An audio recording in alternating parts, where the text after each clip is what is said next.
Hello, sir. It's a pleasure to have you with us today. Thank you for removing the time and joining us. And I know it's been busy for you as well, but thank you for removing the time.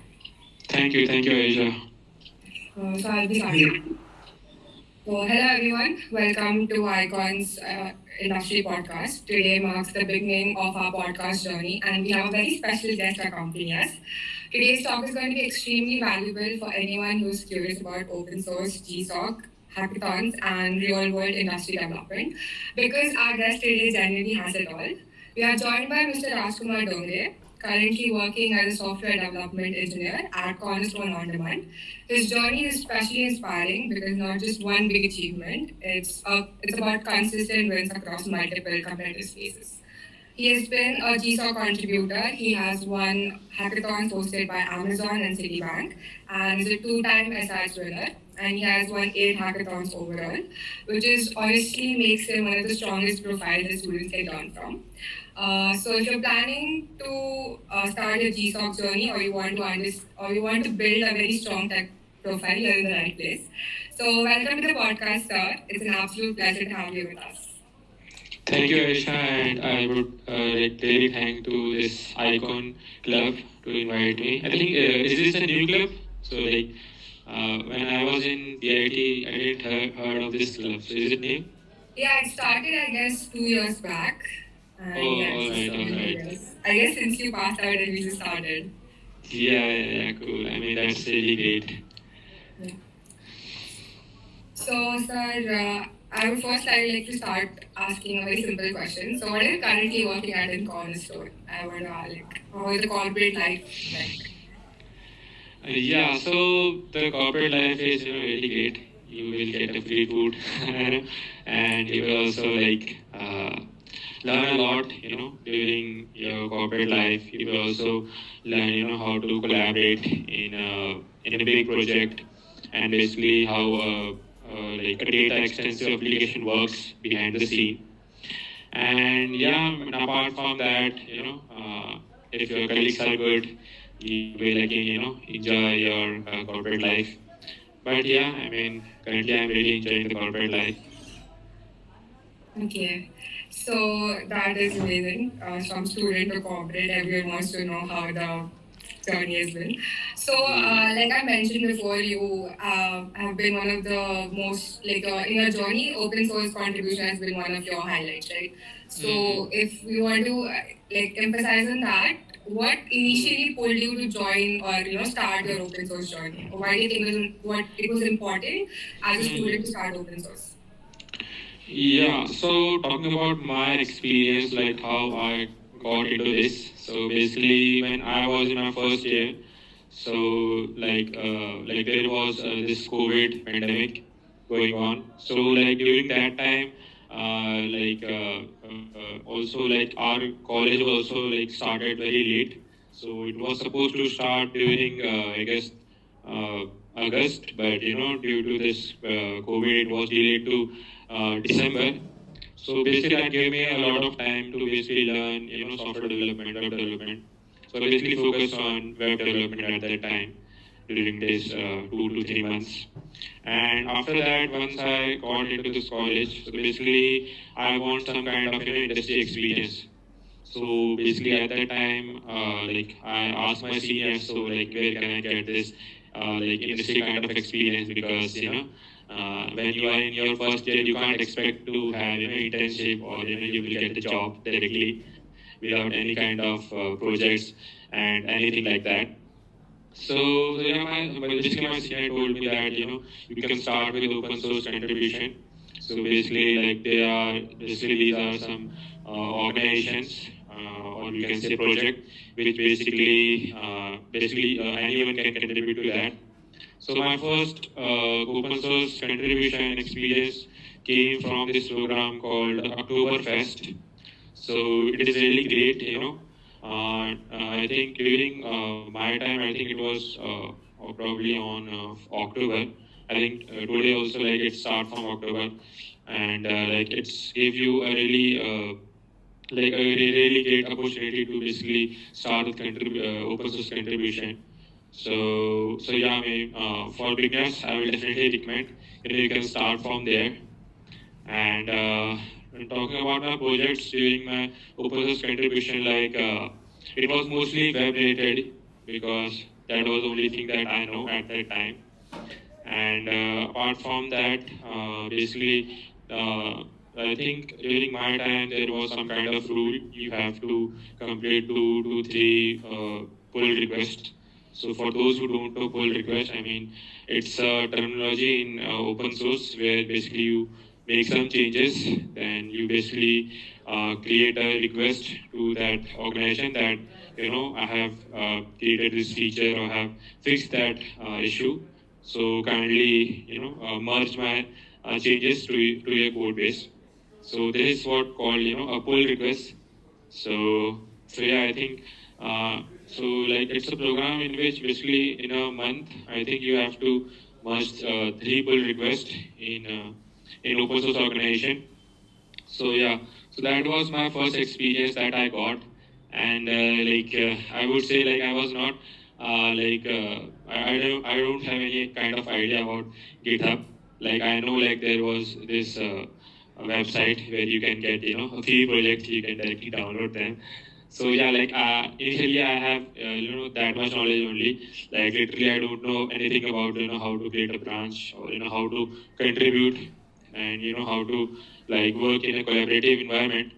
So for that, I again consult with my seniors. So basically they helped me a lot. They told me, yeah, Raj, you can learn from here. You can do this, that. So yeah, like this is what how I started my open source journey. So, sir, a lot of students when starting open source, they have a big taboo, a big stigma because everyone thinks open source is very hard. You're like, you don't, like people don't nowadays all are white coders. So starting with open source is kind of scary for like newcomers and beginners. So they make a lot of mistakes. So what guidance would you give them? What mistakes do they make, and how should students avoid making those mistakes when going for open source because their PRs can get rejected if like they're beginners?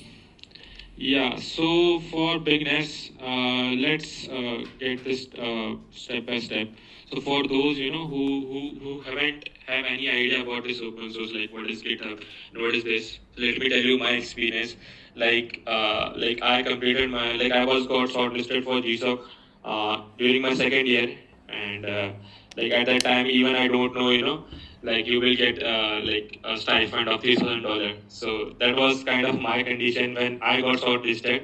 And apart from that, as I've told you, like you can before going to this GSoC, you can start contributing to some other kind. You can start participate in some other kinds of programs like this Oktoberfest. Then I think there are some other competitions also. So yeah, then talking about the mistake, I think everyone makes the mistakes, and I think at the end we all are humans, so it's okay, you are making mistake because at the end, we can also much expect from you because you are currently basically undergraduate, you may be in your second year, third year, fourth year, probably in first year also, if you are really crazy.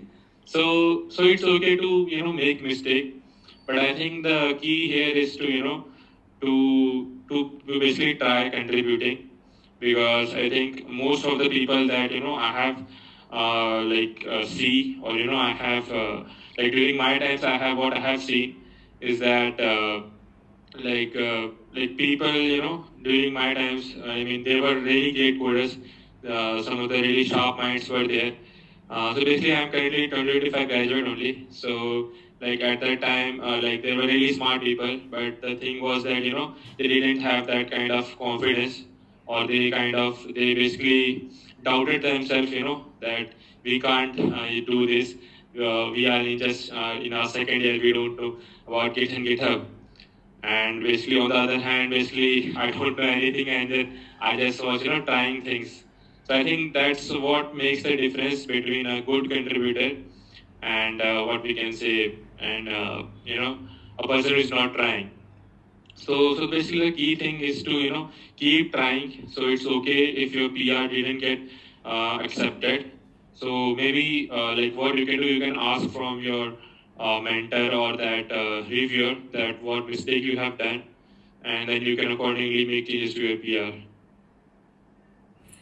So you said about having the confidence to just start the journey, but how do students know when to exactly start? How like what sort of knowledge do they have before starting any open source? Or what mentorship do you think is very important before students start their open source journey?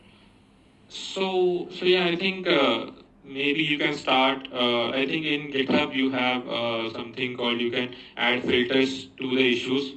So like if you have visited GitHub, you can basically go to that issue board. So in that issue board, you can basically shortlist the issue with I think it was good first issue or good first request, something like that.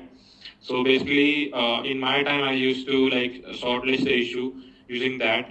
So for those who don't know about issues, so basically in GitHub or in open source community, if let's suppose like I am the owner of some kind of open source product or some kind of open source organization, so basically what I will do, I will basically create issues for my organization. So let's suppose I have created a website, and let's suppose it's like its header is not responsive. So what I can do, I can basically create issues.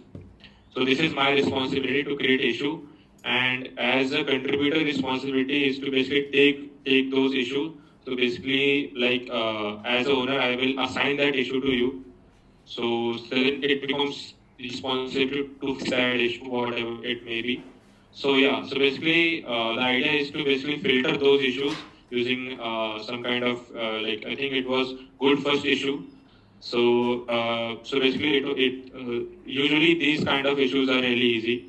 Like there might be some kind of README update. You have to add some documentations, or maybe you have to add some kind of images and also. So yeah, I mean these are kind of small issues. So yeah, you can start with that if you are a beginner, and yeah, I think it will be a good start for you. So what was the toughest challenge did you think when you were going for GSoC or any open source contribution, or what the students should expect to prepare for beforehand when they're starting? I should prepare for this. This is something going to be tough when I start my journey. Yeah, I think the toughest part for me was managing my academics. Although I was not good in academics. Let me be really clear. But yeah, like managing, I think college and then open source. I think it was really hard for me because my mentor was from other time zone. So basically, he was from Germany. So due to that, basically, he only got online during nights. So basically, I has to basically wake up. So basically, that's that's kind of what we can say, the tough part, because many of the contributor, like if you are into this open source, you might have also realized that your PR didn't get reviewed, or your PR takes a lot of time to get merged. So for me, I think the toughest part was to manage the both my college and the GSoC journey, because as I've already said, my mentor was from Germany, so matching that timeline was really difficult. And like I think I can remember, like in those time I used to sleep in my classes, and also my teachers also really get upset by me. So yeah, I think that was the toughest part for me, I think. So you mentioned a mentor from Germany, right? So I suppose the mentor's contribution must have been very vital in your journey. So how can students find the right mentors, and how important is a mentor's contribution in this open source? Yeah, so basically, this mentor part, like I was talking about my GSoC. So, like apart from this, I have lots of mentors like during my college also. Like as I've already said that like I got to know about this GSoC program through my seniors only. So I can say my seniors are also my mentor. And I think it plays a very vital role because when we came to college, initially we think we know everything, and in this era of internet, we can do anything. I mean, there is no need to any kind of guidance or any kind of things. Like we know everything, and we are the smartest people. I mean, this is what the kind of attitude I think everyone has. During their first year, they thought that they will go to college, they will do this, they will do that. But I think the key thing is to to like to basically talk to your seniors, and like whenever you feel any kind of like confusion, or you having any doubt, or you need some kind of help, then I think you can definitely reach out to your seniors, or maybe your teachers like sometime, and maybe your like friends who are like doing the same shit like what you are doing. So yeah, definitely you can try to that. And I think in my journey also, like, the mentors really play a vital role, I think. So yeah, I think it's really good to have some kind of senior or some kind of friend who is with you, who with whom you can basically share your problems, your difficulties. So yeah. Yeah, I think everyone can relate. Everyone has a senior like that who guides them during that Yeah. journey. And So- for those who don't have any kind of senior, any kind of that, I will say, join any kind of club.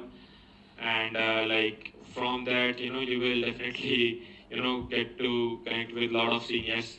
So I think in my case also, I think the pivotal role which I would think is, joining a club. So during my time, I think in my first year, I joined a club called IES. So it was something around instrumentation. So although it was not very kind of, we can say, software development kind of, it was not so technical, but they have their website. So during that time, I asked them, to basically give me this opportunity to contribute to their website.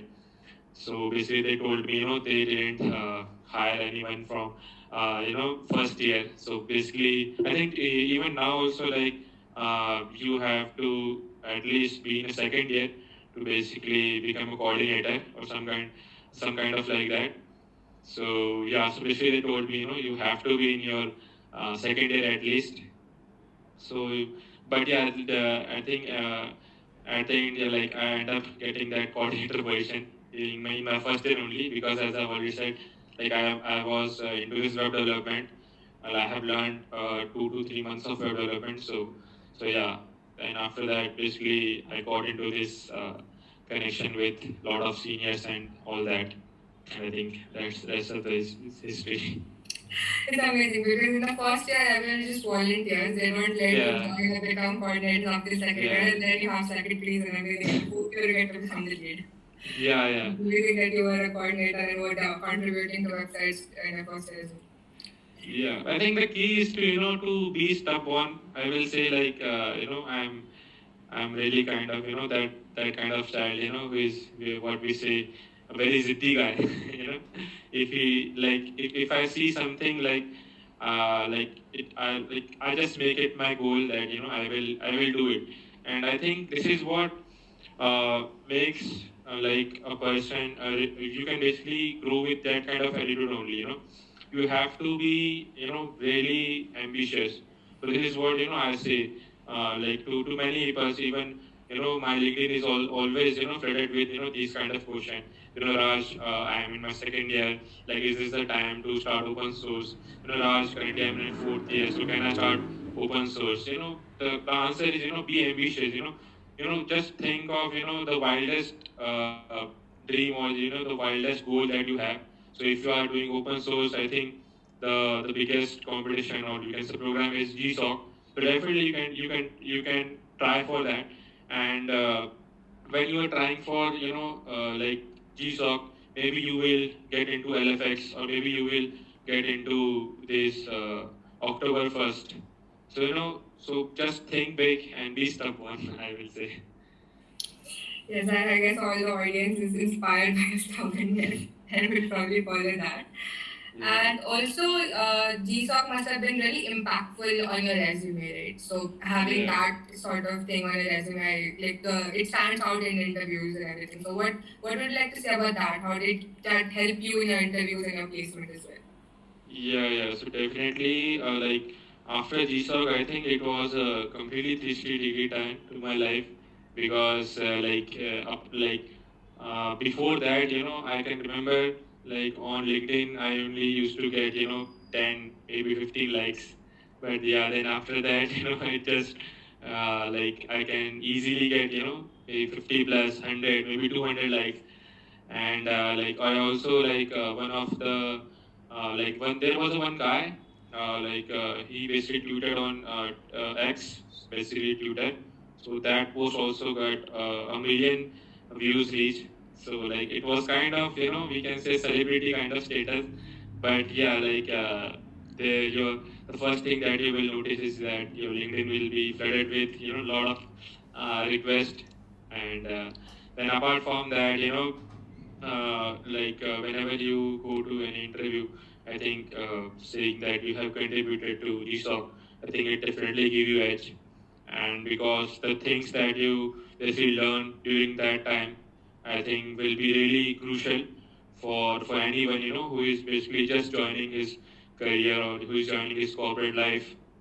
Then apart from that, you will also get this really good project to showcase during your interviews or to add into your resume. And then apart from that, you will also get a good money. I think a nice stipend. During my time, I think it was $3,000, and I think it was around $1 was I think 80 rupees. So I think now it's 91. Although it's really unfortunate that the price is so high, but yeah, if you are just a contributor, then I think it's a good. I guess we have started a bit later and we have gotten more out of it. Yeah. So, moving to the hackathons, I also mentioned that you won the Amazon hackathon, the city one. So, and these are very big hackathons, not like your college ones. And everyone is getting something, another heavy third person is winning college hackathon. So, what do you think was like the X factor or something that helped you win these sort of hackathons? I think the X part was, I will say, the team. I think when you are participating in hackathons, I think the teams plays a really crucial role. And when it's come to hackathon, I think what was my strategy was to have a good presentation. Then the second thing was to have a good UI, and then the third one was to build a feature-rich product. So basically, I think these are the three things that if you want to hackathon, or let's say if you are participating in a hackathon, I think these are the three things that you need to take care of. The first is you can have 2 to 3 people who are really good in presentation, who can explain things in really easy way, who can basically talk really fluent in English or in whatever language. And then the third is, and then the second thing that I have called is, you have to make a good UI. So I think we have all this kind of AI agentic idea. I think as we have Windsurf. So definitely I think it can help you. Then I think the third point that I have tell you is that make a feature-rich product. So let's suppose in your problem statement, they have only mentioned that you have to build this feature A, B, C. The key thing is to implement these three things properly. But then going forward, you also need to feature E, F, G, X, Y, Z. So to basically make a product really feature-rich. So basically, this is what due to this, whoever may be the mentors or who may be the judges, they will think that these guys have put in a lot of efforts because they have not only completed these many features, but they have also created these these set of features also. And then I have also said that the UI should be really great. And I think if you master these things, I think nobody can stop you from winning hackathons. So yeah, all the things that you mentioned, but what is the most important skill? You said presentation was important, building a UI was important, but what do you say has the highest rank among all this? Yeah, so the most important thing that I believe, I think it might hurt some of the people, I think, but it is a presentation. Because no matter how efficient you have built your solution, how good looking UI you have built, or how many features you have built, if you are unable to like communicate your ideas or your feature to your judges, then I think it will be of 0 point. So the key thing is to, I think, if I want to give the priority, I think the presentation will always get the priority. And I think the presentation plays a vital role, because over there you are also speaking, then you are also like creating some kind of visualization using a presentation. So I think it plays a really crucial role. And what do you also think, what skills that hackathons and opens and everything is building that, classrooms are not? Because a lot of people have, everyone is just concentrating on academics, getting a good CGP and everything. So what advice would you give those students who are just in this but not participating over here? What do you think can get them out of classes and start participating? Yeah, so the thing is, like, if you're good in your classroom, then I think you will be really smart. You can learn a lot. You can understand things really quick. So that means you are really good at classroom. But if you want to be good in hackathons, if you want to good in open source, or as I've said, even in corporate also, then I think the thing is, to have this collaborative kind of, mindset. Because, when you start collaborating into the project, even like in a corporate life also, then you will realize that you can't learn everything. You have to eventually distribute things. So in that case, the ability to basically work in kind of collaborative manner, I think that's really important. And and eventually, it will again, help you in your career also. Because when you are collaborating with others, you are also working on your communication skill. You are also working on your writing skill. Let's suppose you are reaching out to someone, somebody from, let's suppose you are participating in some kind of hackathons, and you want some extra information, some domain specific knowledge. Then you can basically reach out somebody on LinkedIn. So for that, you need to be professional. You need to be really polite. So, and even in open source also, I think the communication part, I think, is what makes someone who is shortlisted into GSoC, and who is not got shortlisted into this into this open GSoC. So I think communication plays a vital role, and I think if you participate in hackathons or do open source, I think your this communication skill will really gonna be what we can say, upgrade, or it will definitely gonna help you. You will make a lot of connection during that also.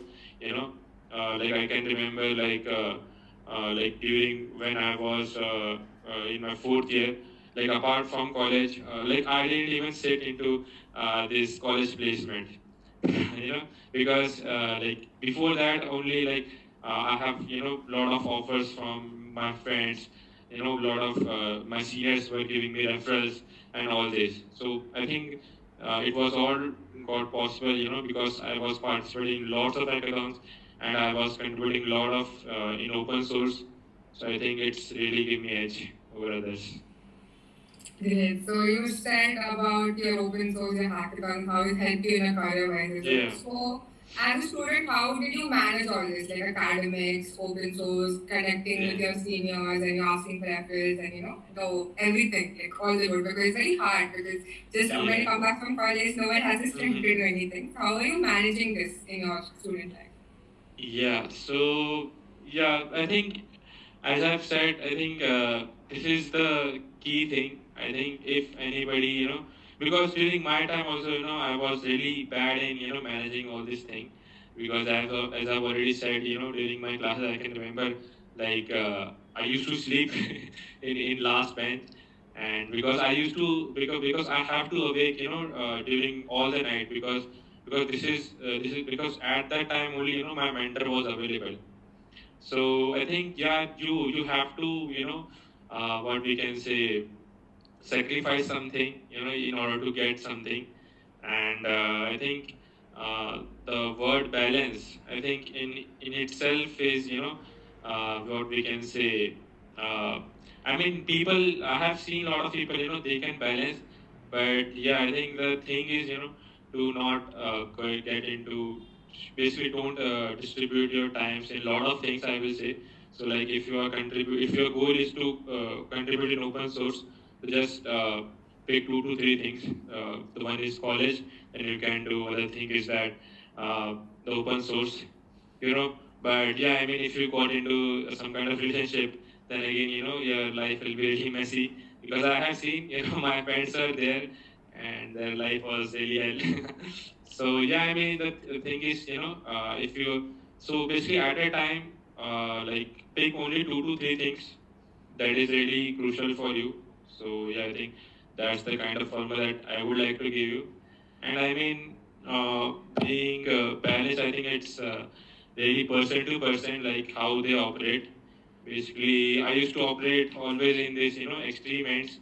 So basically, once I got sick, basically I used to like continuously sit for 4 to 6 hours. So that is what this is I know like it's kind of really extreme, and it's not healthy at all. And I will not gonna recommend like anyone to sit like this, but like it works for me. And so yeah, I think for the balance part, I think the thing that I can only suggest you to do only 2 to 3 things, that is important for you. Yeah, but as you said, this is a time where we have to go to the extreme ends, to have a good career in the Yeah, future.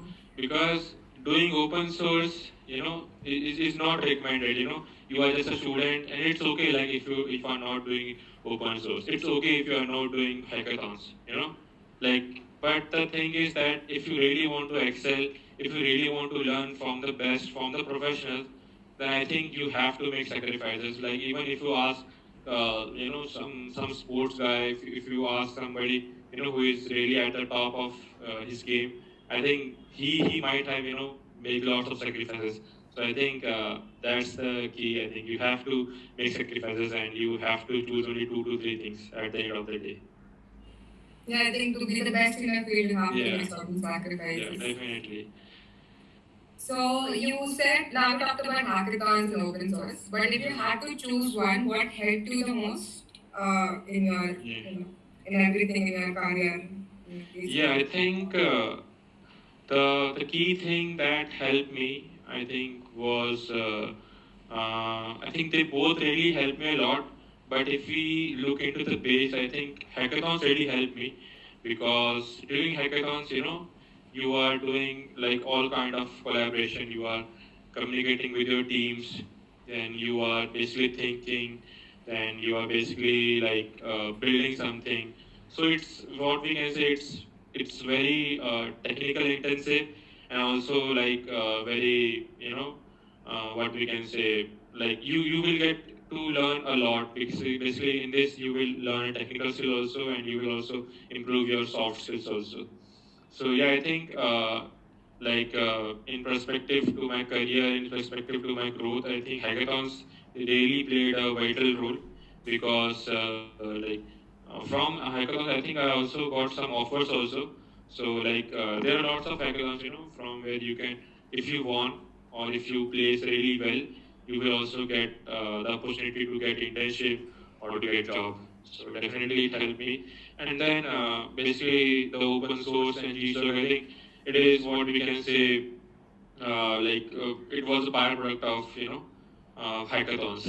Because during hackathons, I learned so much that contributing to open source wasn't that much kind of, we can say, struggle.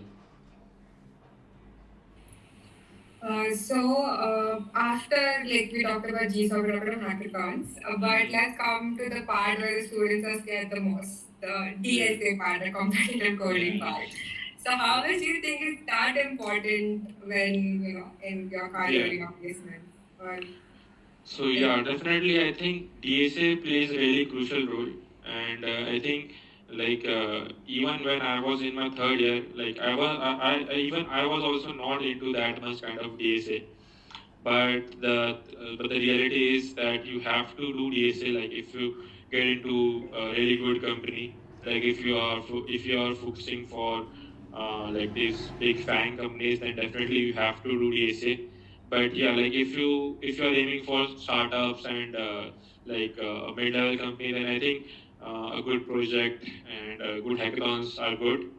But yeah, like if you want to aim for Google, Microsoft, or like these big organizations, then I think DSA is the key. You have to be really good at that, and you need to have you have to basically get time for this. So it's really important. And even if you are in third year and fourth year, then I think you should focus on your DSA and maybe your academics. I think that's the thing. So, and also the online assessments that we have, it's mostly DSA focused, and to move ahead, even if the company is not asking DSA in the interview, I guess it's important for that online assessment part at least. So if you had to rank all this, like DSA, hackathons, projects and everything, how, like, in importance, how will you rank it? One has to prepare. Yeah, so basically, it depends person to person. So basically, like if you want to build products, or if you want to be an entrepreneur, if you want to be a work in some kind of startups or this kind of places. So I think you can prioritize hackathons, you can prioritize development, and let's suppose, and if you want to and let's suppose if you want to get into a good company, or what we can say, a kind of a stability, if you want some kind of stability, and I think the nice path, what we can say, I think then the DSA is the key, because if you are good in DSA, then I think today, I think you can get project from anywhere. I think there are a lot of GitHub repository. You can just download them, and probably you can watch some YouTube tutorials. I think that will just prepare you enough for your interviews in perspective to your projects. But yeah, for if you want to become good in your DSA part, then this is not the case. You have to learn the data structure algorithm.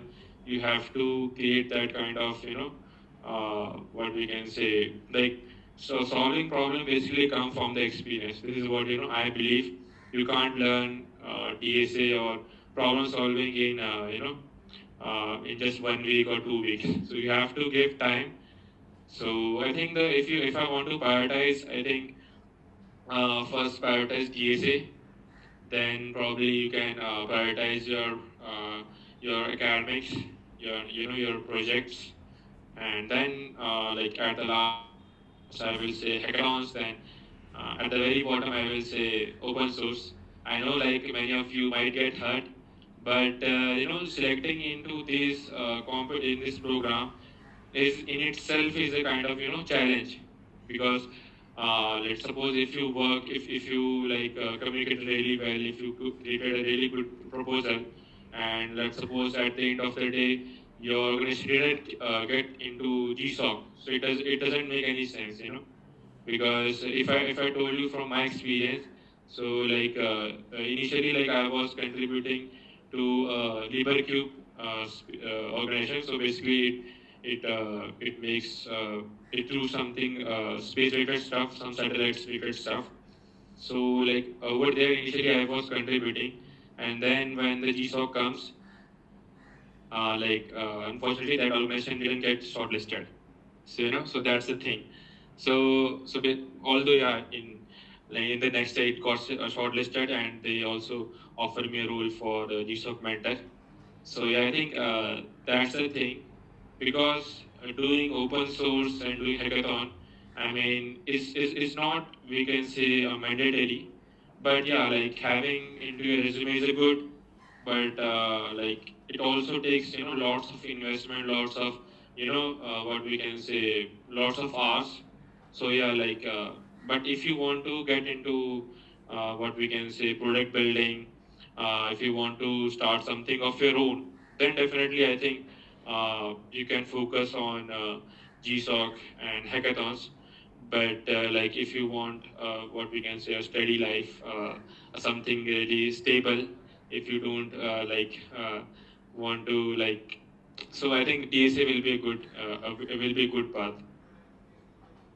So as you mentioned, you're also a GSoC mentor. I guess the audience would like to hear a proper GSoC roadmap of, when to apply, when to start, how the application should be, and how the process should be, and just to learn from you, it would be really valuable to the right person.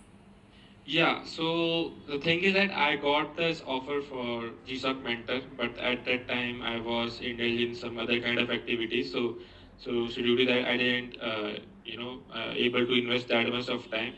So that's why, I didn't accept their offer. But yeah, if you want to start into GSoC, I think it's really I've been asked this question a lot of time, and the answer is very simple. It's very simple, it's just 1 + 1 2. You just have to communicate, you just have to ask. Let me just share my screen, like many people just think, what should say, how should they start. So I will just share how I started. So basically, the organization that I have contributed is called GSoC. It's so called Fortran. And for those who don't know Fortran, I think Fortran is the oldest programming language. It's even older than C++. So it's the first programming language we can say. And this is what I have served. So at that time I was in my second year.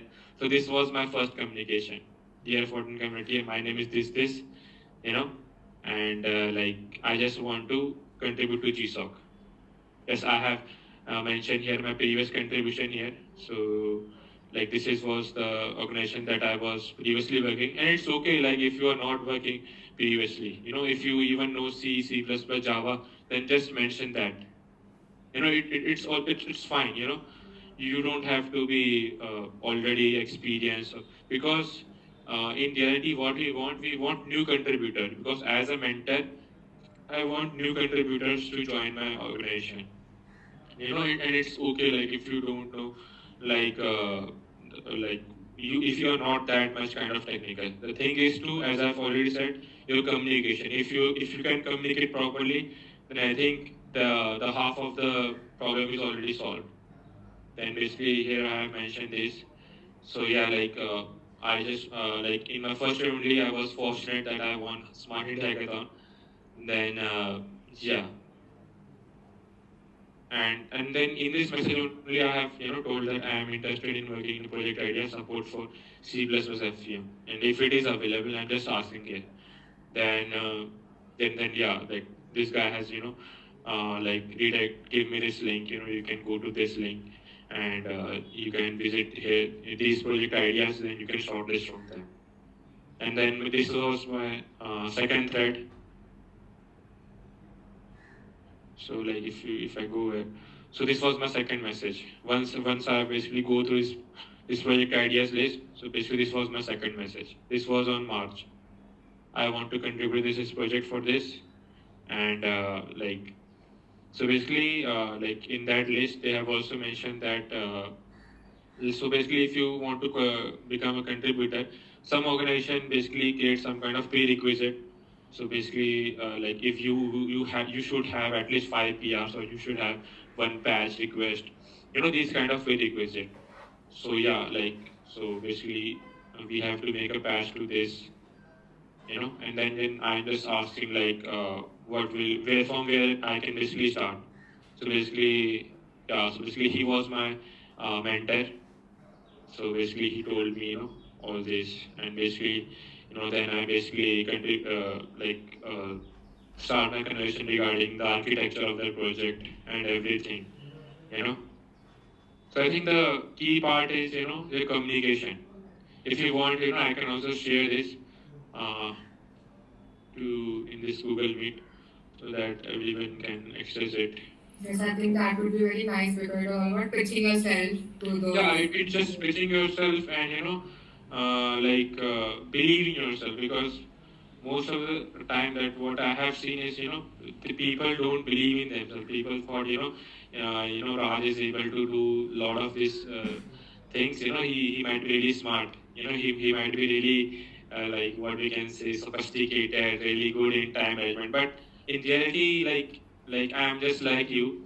And like even during GSoC, I will say I was not that much proficient in GitHub. And at that time, I know like I used to have a diary with me, and on that diary, like I used to written, if you like all the GitHub commands, that like so this is what I was at during my time, and I think it was my second year only, you know.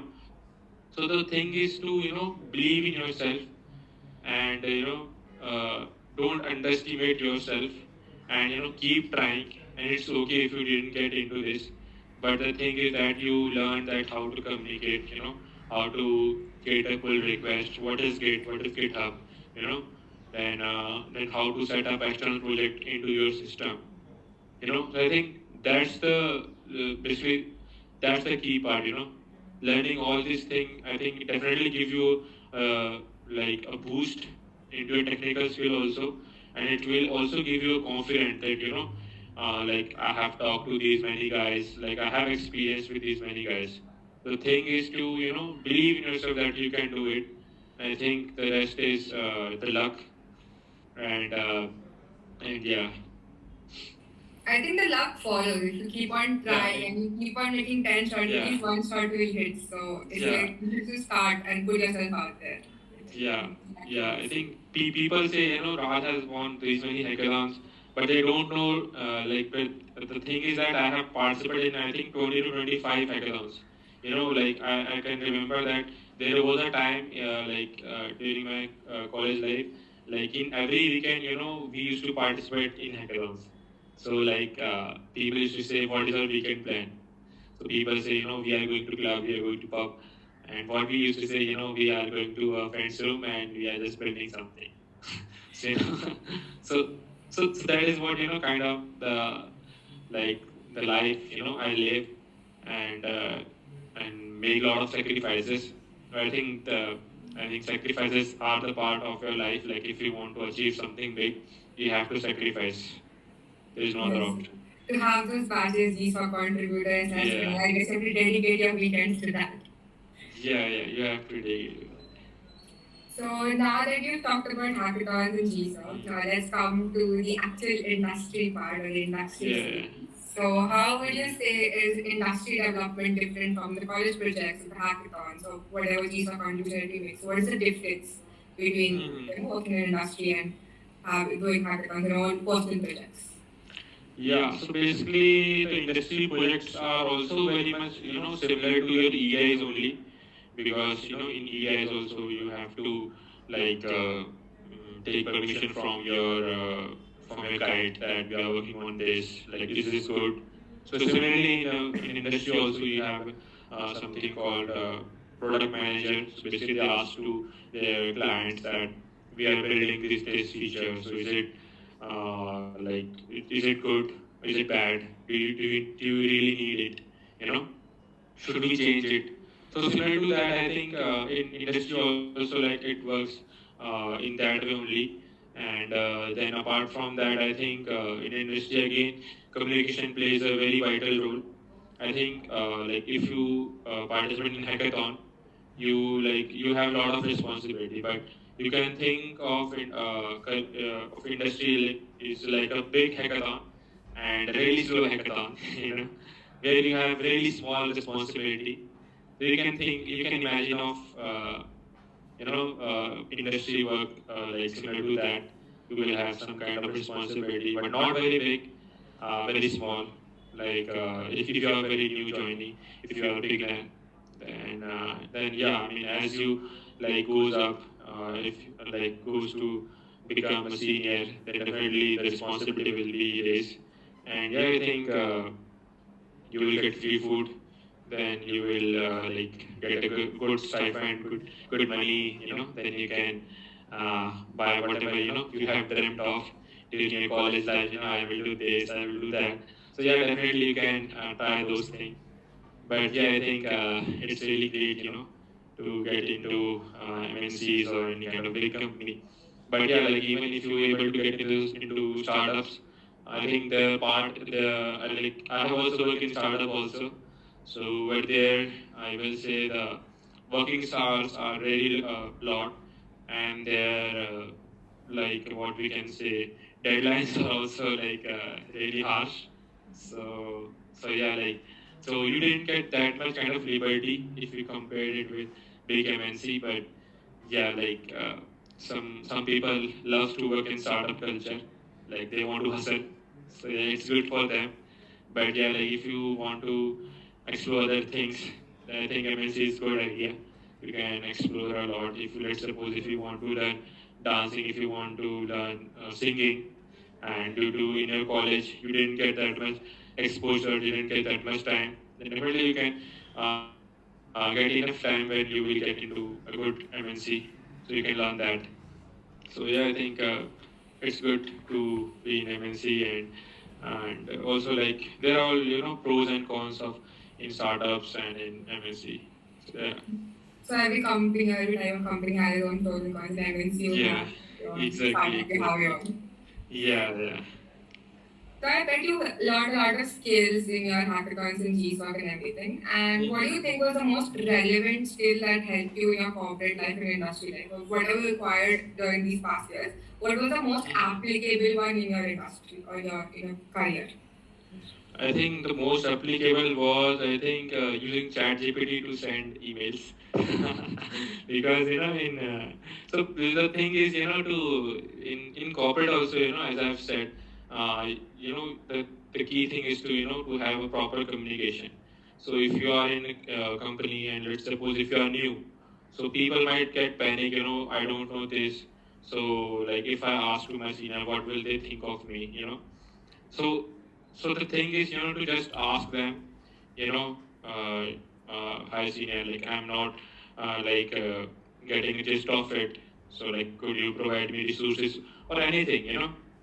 So basically, if you are new joinee, if you are getting into this corporate life, so it's okay to know everything from the start, because as I've already said, at the end of the day we all are humans, and and we can't learn everything at at all the time. We might get forget everything. So the thing is to have a proper communication. Like I know you might also get really bored. Why the Rajkumar always saying this communication. But the thing is, like, this is what it is. Even if you get into a really big position, the thing is the communication. If would you are you able to communicate with your team? Like, are you able to communicate like what kind of problem you are facing? You know. So I think yeah, the thing that really helped me is using ChatGPT to send emails, to send messages. I think that was the thing that really helped me. And then yeah, apart from that, technical skills, and then yeah, that normal stuff. But yeah. So I guess communication is important in every aspect, may it be your In every GSoC, aspect, your in every hackathons, aspect. or your corporate life. Yeah. So you can imagine in this way, like, let's suppose if you are not able to like understand a thing, so what you can do? The thing is that either you can invest 200 hours to learn that, or you can just spend 20 or 10 minutes to just draft a mail to a senior or to your mentor, so that like I am not getting it. So it might possible that they will give you resources, and they will give you some kind of links. So using that you can understand that concept, or you can solve that problem within 1 hour. So I think that's the key. So you have to be in instead of competing, this was my motto in during my college also. Like people used to compete, but I always use collaboration. Like my motto was to always collaborate instead of competing. I always used to collaborate.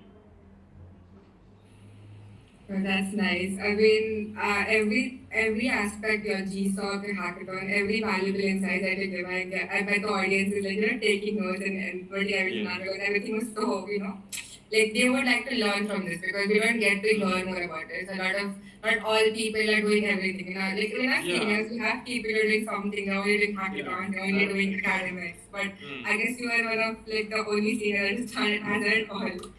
So I guess the audience was really eager to listen to all your advice.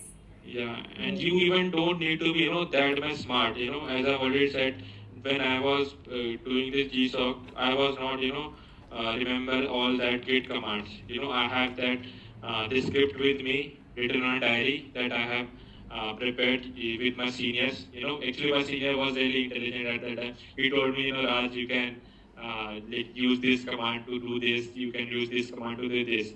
And even in my 10th, in my 12th, I also not very educated. Like I think in my 10th, I only got, I think 70%. And in 12th, I was able to get, I think 75. So yeah, I mean, the thing is, guys, you can believe in yourself that you can do it. And I think, and the rest is, I think, the more you put yourself out, I think it will make, it will increase the probability to get succeed.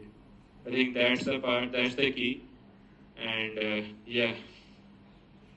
I think now everyone has has taken a lot of great insights. So what do you think at last would be a final message to all the audience that you would like to convey to them in their journey ahead? Yeah, so the thing that I want to convey is to, be ambitious, be bold and be courageous. So I think in my college life also, like if I look back, like as I've already said, like initially I don't know anything about GSoC. I was not into that much kind of tech, but that thing helps me because because I can remember when I used to tell my friends or my classmates that I'm basically preparing for GSoC because I was in my second year. So people used to think yeah Raj, you're just wasting your time. You can't do it in your second year. You have to be either in your third year or you have to be in your fourth year because but I was so noob. I can say I was so newbie that I didn't know the scale of GSoC. Like I didn't know like what at what level this GSoC operates.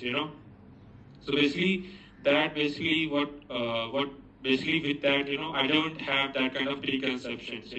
That this is really great. What we can say program. You have to be this. You have to be that.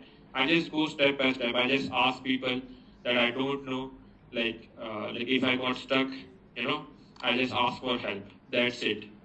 So the thing is to be courageous, be ambitious. You can think of anything. If you can think, then you can achieve it. The thing is, be always be bold. So never underestimate yourself that you can't do this, you can't do that, that you are not able to manage that time, you can not able to do this thing. The thing is to just think and be courageous, be ambitious. I think that's the thing that I would want that at least this all these three things you should have with yourself during your college or in your career or your in entire life. So we just should, be a bit ambitious, think, Yeah. Think go big, out of the think big. rich, think big, dream Yeah. big, Yeah. and we can go there. So I'm really thankful that you were there, during you were very cooperative during the entire podcast. You answered all the questions and you answered so beautifully. Now I am done asking my questions. I would like the audience to have their Q&A session if they have any questions to ask you. Because Yeah. I've done my bit now. Definitely. So guys, you can start putting your questions in the chat box and so I can answer. Yeah, guys, like you can ask me anything around open source, around hackathons, or even replacements. You can ask me anything.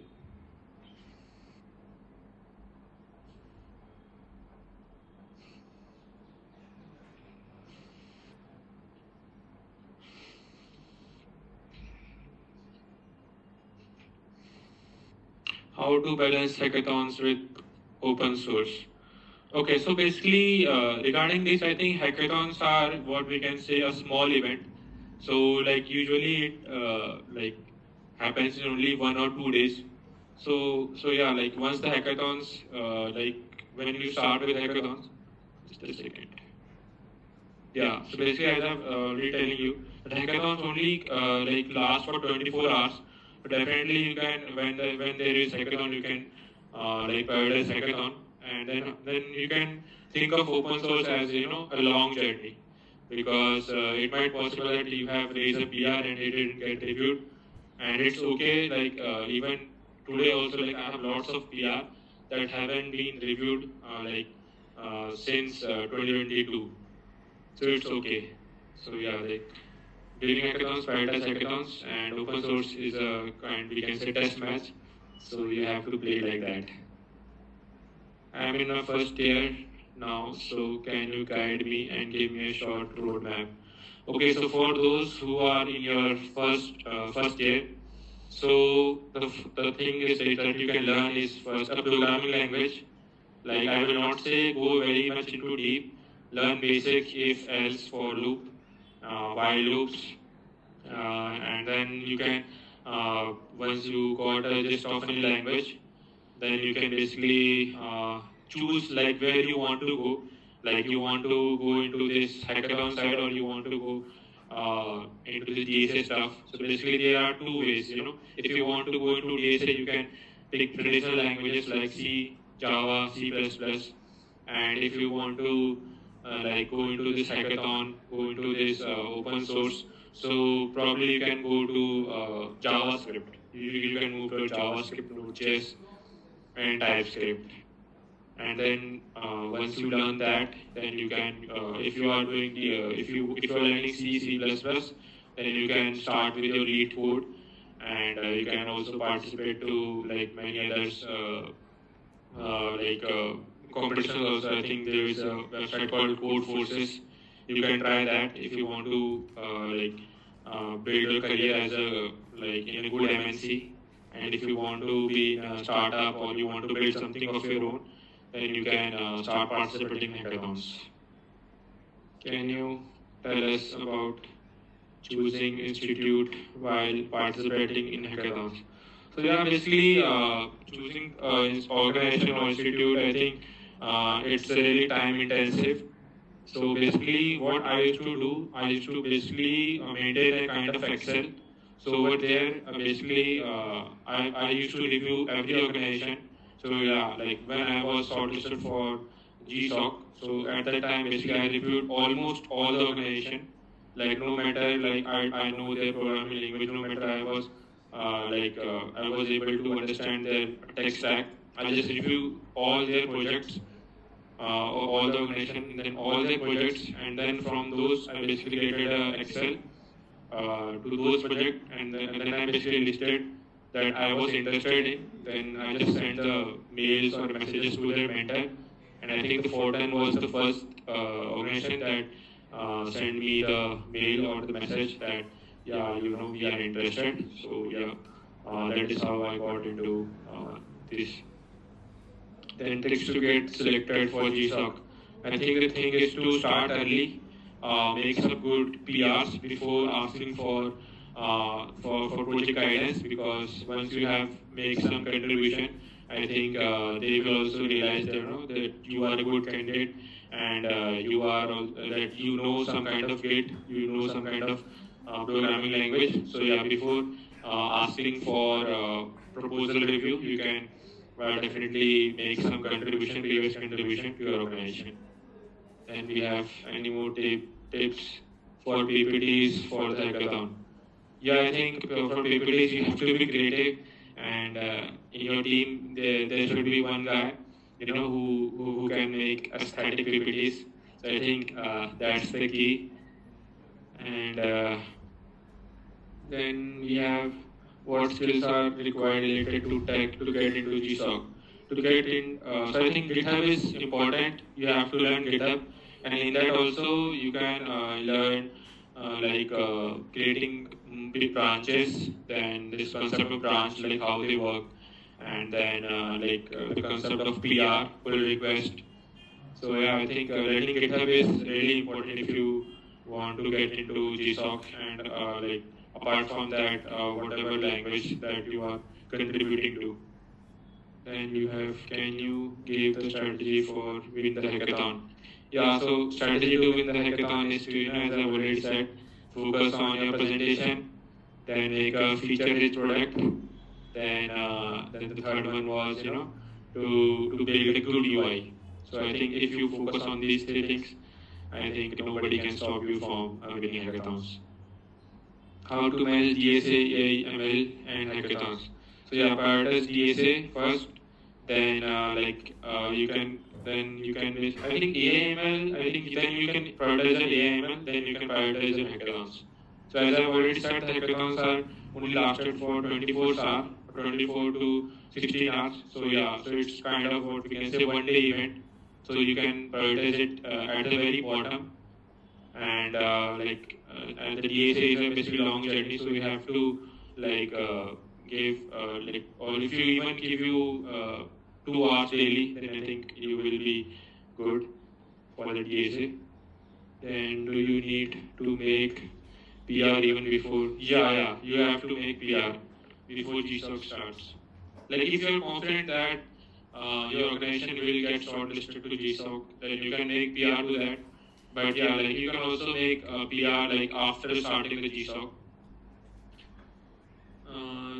And does GSoC require DSA? Good development skill? No, DSA. GSoC doesn't need anything. GSoC just need good communication skill and your ability to you should have a good technical skill regarding your project. I think that's the thing. And you should also know how to use ChatGPT, how to use this agentic model. Then, as in your journey, you communicated with the Fortran-lang community for contribution. Now, for other language-specific open source contribution, what must be the ideal approach, considering Python, C++, or even full stack dev?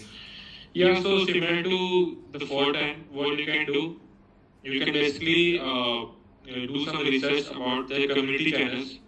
So where all these what we can say mentors or all these contributors are basically active. So over there basically, so for the Fortran, I think there is this thing called discourse. So it's what we can say, it's kind of Reddit kind of thing where you can basically post something and then you can make thread from that.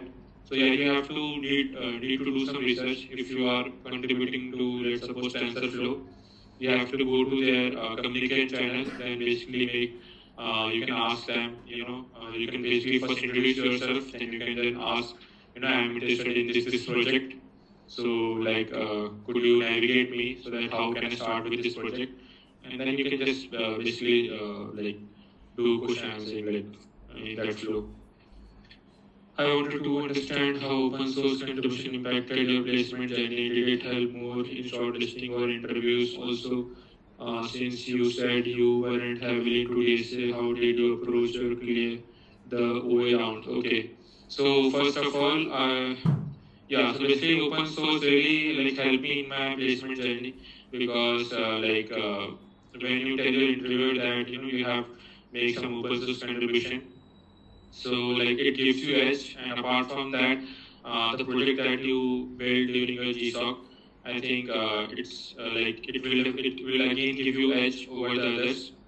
And did you help in more shortlisting for interview? Yeah, I also my resume also got shortlisted to many companies. I think it was Ubercube and PayPal, but since I was not good in DSA, so I didn't able to clear those. But yeah, once if you good in if you have a GSoC tag into your, definitely your resume will get shortlisted to many good companies. But yeah, with that you also need to work on your DSA so that you can leverage the basically you can properly utilize your your interviews. Then how did you approach and clear the OA rounds? So basically, I don't have that much kind of experience in OA. So basically, as I've already said, I didn't sit for the company placement during my 4th year. I was basically working in a startup in my from my 3rd year only. So yeah, but yeah, I think for clearing the OA, I think I think you have to. I think they basically ask some simple question related to databases, and I think some simple question, some input output question. So I think you need to be good in your basics. So yeah, I think that will do the stuff, and yeah. how to win hackathons, how to find problem statement, how to win hackathon, how to find problem statement. Okay, so how to find problem statement, go through all the organization or the organization that you are interested in. Then basically, once the GSoC started, I think currently the organizations are in approval phase. So I think on 19th March, in 19th Feb, I think all the organizations that are shortlisted will be get announced. And once that, if you go to gsoc.com and if you click on any organization, then you will see a button called project list. If you click on that, like there will be a page come to you like there where we have basically they have mentioned all the list for that organization, so you can go through that. So basically those are what we can say the problem statement. And does more feature equals to higher chance to winning? Yes, of course, more feature. If you build more feature, it will increase your chance to winning.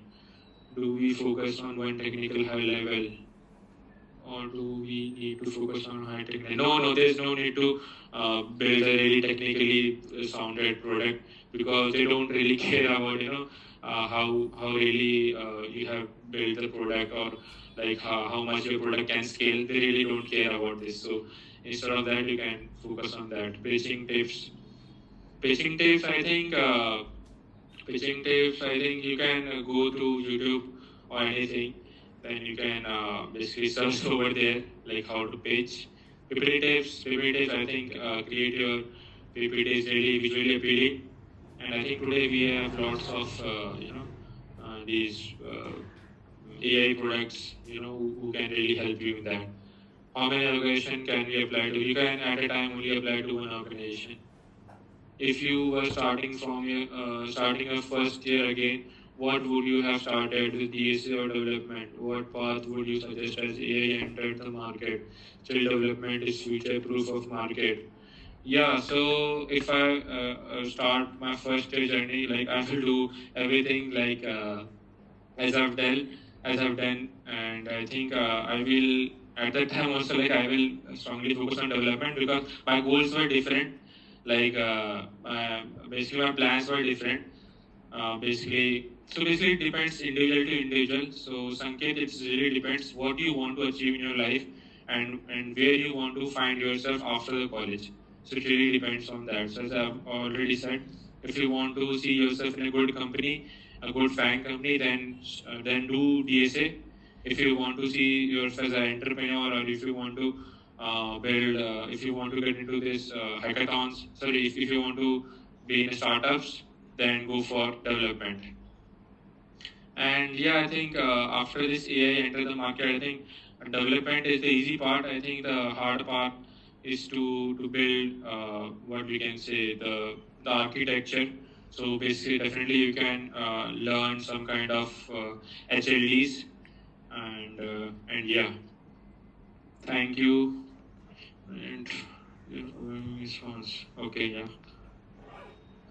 So yeah, guys, I think I have started with development, but I got confused some things and want to stop development and have DSA start.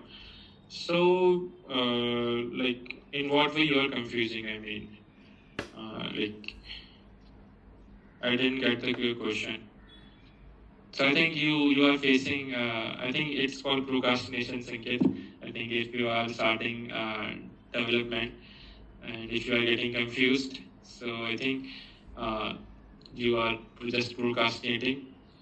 And I think how I have learned DSA is that basically, I just used to create projects. So yeah, I think you can also follow that. Just start create projects, and you will learn the DSA. Sorry, you will learn the development part. Go to the tutorial help. You will just waste your time there.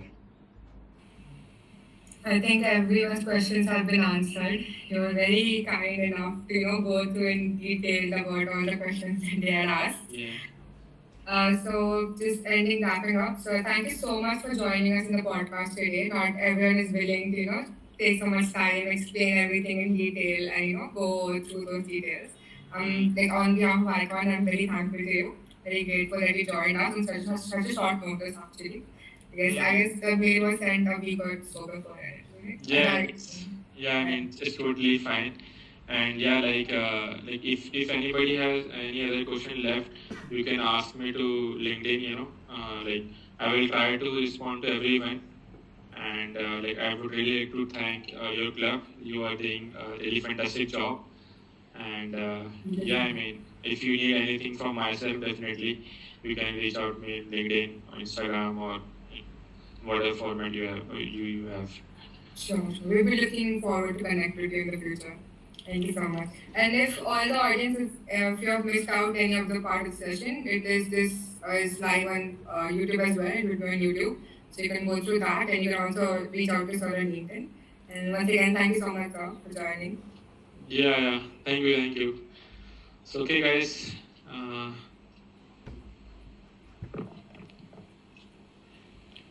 So like yeah, should I drop? Yeah, that's right. Okay, guys. Have a nice day. Have a happy weekend. Bye bye. Thank you.